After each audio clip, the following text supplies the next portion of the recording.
Ang buhay hindi laging umaga. Sa bawat liwanag, sa bawat saya, ay hindi permanente. Tayo sa yan. Tulad ng umaga na nagdadala ng panibagong pag-asa. Darating din ang oras na huhupa ang lahat. Napapasok ang dilim at haharap ka sa pagtatapos.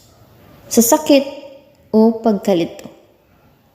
Hindi ito babala para matakot ka sa dapit hapon, kundi paalala na unawain ang ikot ng buhay. Dahil ang totoo, hindi mo makukuha ang isa nang wala ang isa.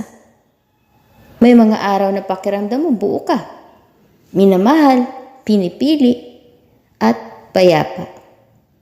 At may mga araw din na parang gumuho ang lahat. May nagbabago, may nawawala, at minsan, ikaw mismo ang naliligaw. Pero hindi ibig sabihin nito pinaparusahan ka ng buhay. Ibig sabihin lang na bubuhay ka. Kagaya ng umaga, nagtuturo kung paano ka umasa. Ang dapit hapon, nagtuturo kung paano ka tumatag. Kaya kapag nasa liwanag ka, damhin mo ito ng buong buo. At kapag dumating ang dilim, huwag mong kalimutan kung sino ka.